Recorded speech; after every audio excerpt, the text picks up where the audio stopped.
So this is Jacksonville, Florida. Not only did I watch this go up from $3.99 to $3.29 today, but I pulled in to get some gas, but the problem is there is no gas. You go to every pump in the station and they are completely out.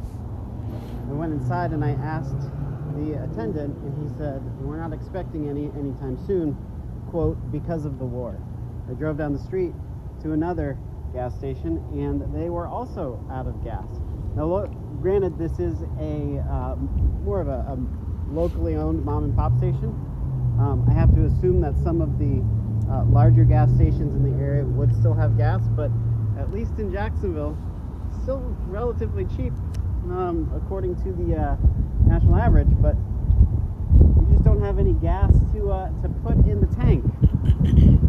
But the reality is a lot of people, a lot of states, a lot of different gas stations are running out of gas right now for many different reasons, right? But in this video, we're talking about Florida. That was Jacksonville.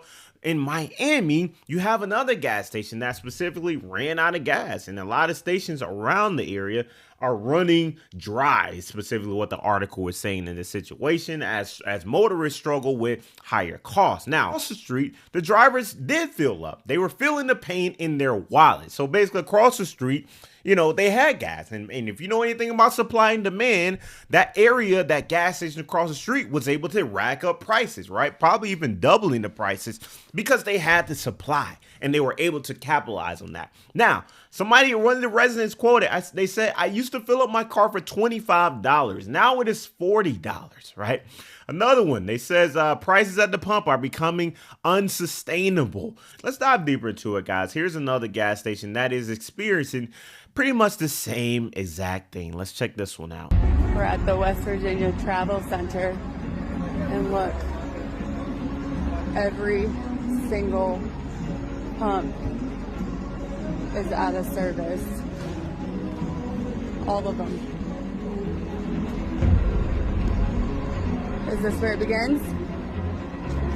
The government control? Yeah, this is real life. And a lot of people have been saying, and they're preparing for a lockdown of oil and all these different things, or gas lockdown. I don't know. So some gas stations in Florida have announced that they have run out of gas.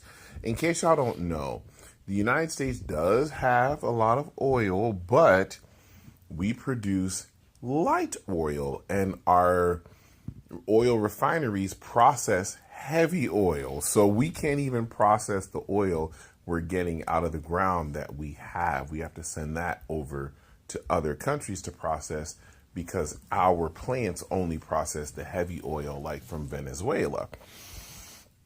So now a lot of people don't realize that the gas that we put in our car is a combination of different oils that create the gas we use. And some of those gases come from the Middle East. So we are now starting to see the crisis that's already hit Australia. Australia's already had shortages. So now it's starting to happen in the United States, in Florida.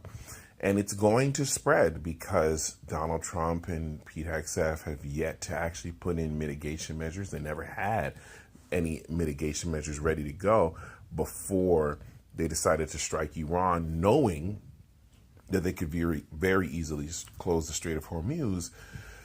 But here we are. So let's hope that this doesn't hit every other city at a large rate, but it probably will because we all depend on gas to get to work because oil and gas companies destroyed all public transit to the point where we really can't rely on it on mass, like on heavy levels, to get us to work. And that's the biggest thing. And even when we will see higher prices at the gas pump, we will see higher prices at the grocery store, we will see higher prices in inflation and many other things. As a matter of fact, I don't even think they calculate